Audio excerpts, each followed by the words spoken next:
Hello everyone, welcome to my channel. This is Lady G at Great Basin Alchemy, and I wish you a happy new moon in Leo.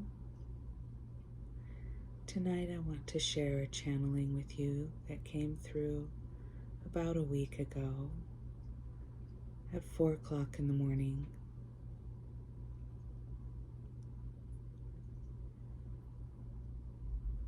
And when I asked how to present this channeling, I was asked to include the elements. So I have fire, water, air with incense, and earth, crystals that I've collected from my garden.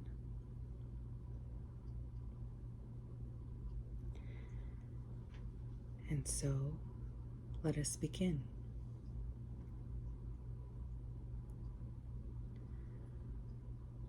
The justice of love. Love is an action. It cannot be silenced through hate. It cannot be arrested through fear. Love is a force. It is a movement. It is action. It is a reckoning. One cannot escape the reckoning force of love, for it calls you to be more than you are, to be stronger, to be quicker, to be more powerful, to be more truthful, to live more in alignment with who you are. As a force, love cannot be concealed, for the effects of this force are seen, even magnified, despite every attempt to hinder its movement and growth from becoming prevalent in the society around you. This force acts like a judge to those who have judged. This force acts like a purification to those who have spread evil in the name of love. This force acts like a savior of liberation to those who have been held captive through the energetic power of their own minds due to programming and false attributions of control to love. Love cannot be controlled. It is a force that grows stronger upon every devotion to another. The more you love, the more love there is. It breaks all laws because it is outside the bounds of such laws, because it is at the core of all that is. You have heard it said that God is love. But you have not understood that God and love are the same, that what you call God is not a being or an entity, but rather is a force. God is the force of love. And this force of love is the root of all existence. It is what infuses into every being, into every cell, into every existence. It is the structure and the flow simultaneously. The components of love cannot be measured except through the actions it inspires, for love cannot be still, else it dies. In truth, this is the only way that love can cease to exist. This is not to say that a stillness of retreat is harmful for love. Indeed, the nourishing aspect of a stillness in retreat can cause the tiny tendrils of a beginning force to be nurtured, to be kindled, to be protected, so it can grow. This is not to say that love cannot simply be in a static pattern, such as a standing wave, for it is the static pattern of a standing wave that creates all things. It is this static nature of love that creates an environment which supports life. For without this environment, love could not exist. What this does mean is that if love is not nurtured, if it is not cultivated, it will die. Love is movement, always movement. It must be respected as this movement, and it must be understood that on this plane of existence, the moving force of love is the only thing that will stem the tide of hate and fear. Love cannot exist in a vacuum. It must have form. The motion must have purpose. It is not enough to be love, for those who are love do. For love is a compelling force that requires you to act. The stronger the force within you, the stronger the conviction to act. And you may feel as though you were being pulled, unbidden, into a round of compassionate action that is so foreign to you that you question your every move.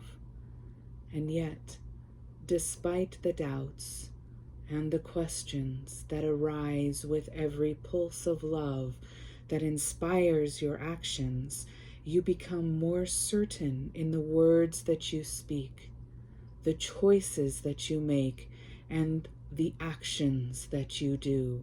For this is the power of love, to compel to action beyond all rational or reasonable measures. Fear is similar in this way, and fear can provide an amplitude of strength. The difference is the strength from fear is depleting to your soul and to your body, whereas the action of love is nourishing to both the soul and the body. The fires of the root chakra are stoked. And when the furnace is stoked to such a degree, the entire body is lit up like a firework in the heavens for the universe to see. The magnificence of love is on display, because that is what love requires. You may not wish to be so public in your affections or displays, and it is not always necessary to reveal such fireworks to the public eye. But when injustice love prevails, love must speak. When injustice love prevails, love must act. When injustice love prevails, love requires fireworks. When the power of love finally stands up with such a force, requiring a reckoning of those who have operated from a place of fear and hate, the walls will shake and tremble. Do not fear this, for these walls must crumble, for they have been built on sinking sand. Love is the rock.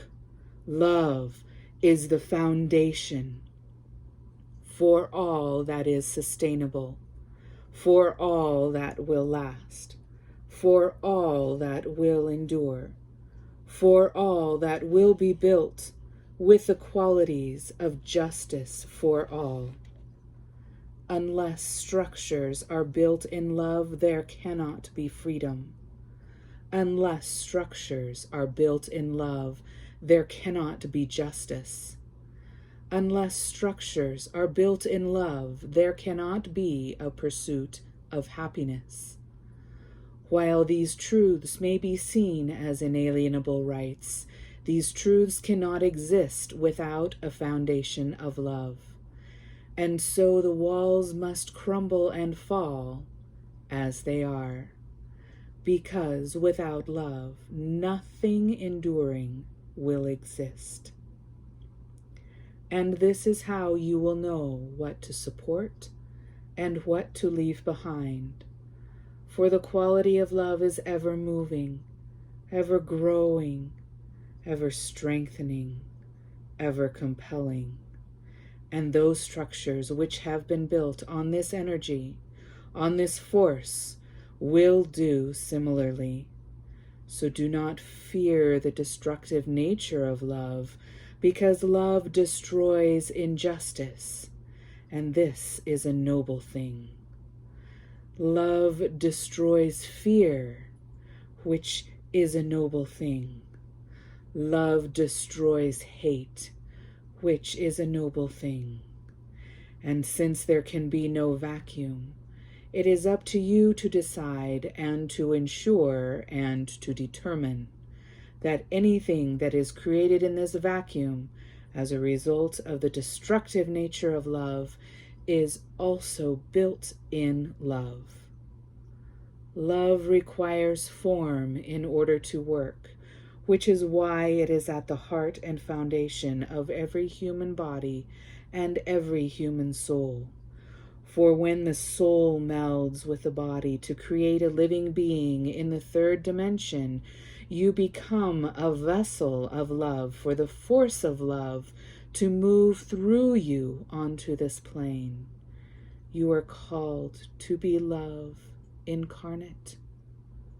You are called to be the form through which the force of love moves, creates, and destroys. You are called to put love into action. For this loving action, this compassionate action, is what will save the people from their sins.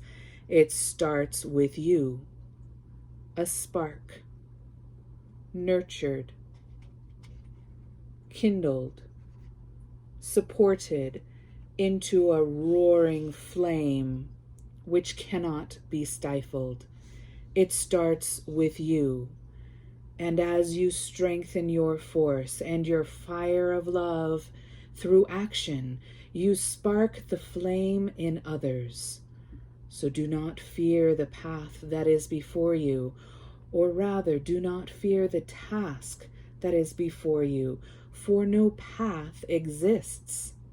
One must be forged through the darkness, through the fear, through the suffering, through the panic, through the despair. But the force of love is like a knife, searing through the darkness to both destroy and illuminate, so that others may be free. This is your task, light worker, love holder, tornado bringer of the force, the compelling force that drives the fear away. This is your task. This is why you are here. This is now the time to step up, to stand up, to speak up. This is love in action. This is love in form. This is the creative force of love, destroying that which is not love and creating that which is. Only you can do this in this dimension, which is why you are here. We cannot do this for you because it would defy the laws of free will to do so. Only those working within the construct of your reality of free will and choice can create such things with this magnificent force and power of love. This is why It is so vital for you to be this force. This is why it is so vital for you to act as this force compels you. Do not allow yourself to be hindered by the shallow teachings of love, for they have been corrupted. Instead, tap into this force, this energy that lies deep within your soul, deep within your body, always found in the root chakra, the essence of being, the I am. This is the force of love. Claim your I am existence. Allow that I am existence of love to permeate every cell of your body. This is the God force that lies within you. This is the God force that is you. This is the God force of which you are a part. This is the God force that is awakened within others as you move with this God force energy of the I amness, the loveness force of compassionate action.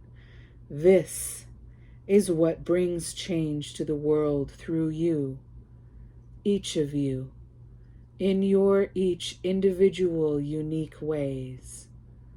Pursue this. Tap into this.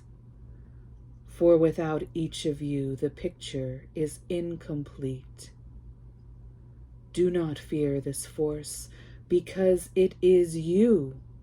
It is the nature of you. And when you are in action, through this compelling force of love, all others working in this same force will be harmonious with you.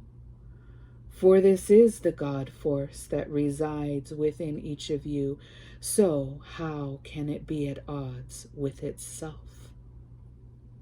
For the God force is integrity, and will consume all that is not. So trust. Trust this force within you, and seek that resonance in those around you for harmonious, compassionate action. For it is no accident that you are where you are, with the people you are with.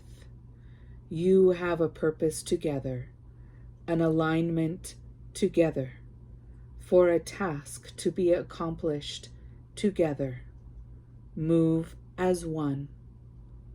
Take the time daily to connect with this force and nurture this connection to such a degree that this is your state of being at all times.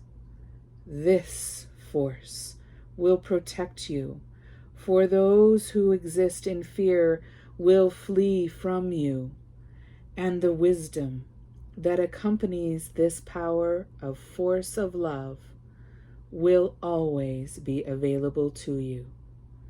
Stand in this power of love. Stand in this strength of love.